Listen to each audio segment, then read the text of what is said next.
देखिए साहब, आज आदिल रशीद साहब कालागढ़ शायर, जो बड़ी बड़ी दूर तक जाने वाले पुरानी हस्तियां, आज कालागढ़ में हैं, रामगंगा नदी के किनारे। आज कुछ यहाँ का भ्रमण करने आए। कालागढ़ का इतिहास रहे, यहीं पले बड़े हुए। और आपके साथ है मुकीम साहब, जो आप यहाँ से कालागढ़ से आप भी रहे कालागढ़ में ही, और मुरादाबाद जाकर शिफ्ट हुए, और आज कालागढ़ की फिर वादियों में हैं। मैं इरशाद भाई, आप पत्रकार हैं। कालागढ़ का जो नाम कालागढ़ कैसे पड़ा, इतिहास क्या है इसका, उसके बारे में बहुत कम चीज़ें मिलती हैं, लेकिन सीना बसीना जो चीज़ें मिलती हैं और जो एक दूसरे से मैच भी करती हैं, वो कुछ इस तरह थी कि ये तो जंगल था, ये रामगंगा नदी थी।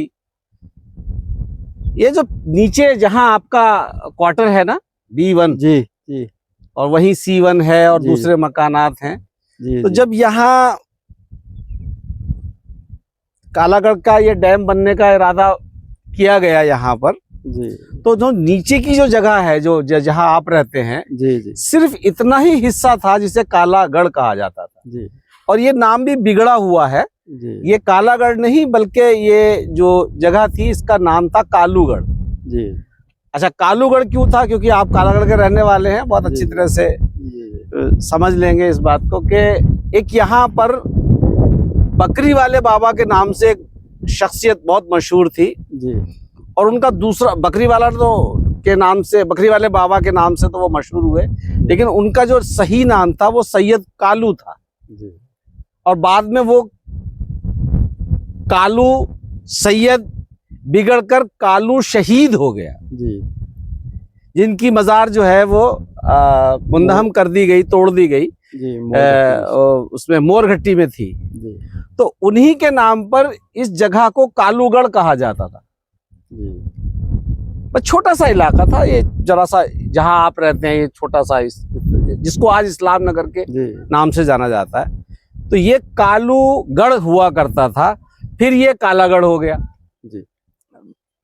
रास्ता रास्ता होते होते जब यहाँ डैम बनाने का नंबर आया गया, और ये जिला बिजनौर में था, ये बताऊं मैं आपको, ये डिस्ट्रिक्ट बिजनौर में ये कालूगढ़ या कालागढ़ जो था वो उसमें था।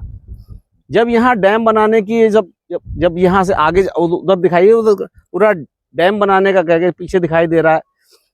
तो जब डैम बनाने का यहाँ पर नाम हुआ तो उनके लिए कॉलोनी बसाई गई। भाई आखिर वहाँ वर्कर कहाँ रहेंगे और जो अधिकारी हैं वो कहाँ रहेंगे, मजदूर कहाँ रहेंगे।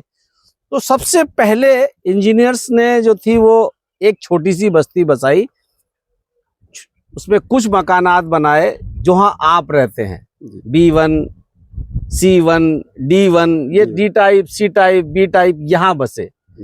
उसके बाद वो जगह, क्योंकि अधिकारी भी बढ़ते गए, वर्कर भी बढ़ते गए, उनको रहने के लिए जगह की जरूरत पड़ी। तो याद होगा आपको जो ये जो चमचा कॉलोनी जो थी जिसको कहा गया, वो छोटी सी जगह दी गई पहले। जी। वन विभाग ने छोटी सी जगह दी उनको बनाने के लिए, जिसको आम जबान में चमचा कॉलोनी कहते थे। वहां फिर कुछ क्वार्टर बने। उसके बाद जो थी वो नई कॉलोनी बसाई गई, नई कॉलोनी के नाम से बसाई गई।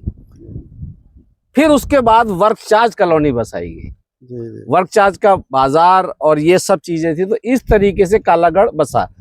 तो अब उसको कोई नाम देना था कॉलोनियों को, तो उसको भी कालागढ़ ही कहा गया। बेसिकली कालागढ़ ये है जो कालू शहीद यानी कालू सैयद बाबा के नाम पर जिसका कालागढ़ का नाम पड़ा, वो कालागढ़ ये वाला था और वो जिला बिजनौर में था। इसीलिए मैं जब कभी बात होती है तो मैं हमेशा यही कहता हूं कि मैं बिजनौर में पैदा हुआ। अच्छा, मेरी पैदाइश जो हुई है कहाँ पर हुई है?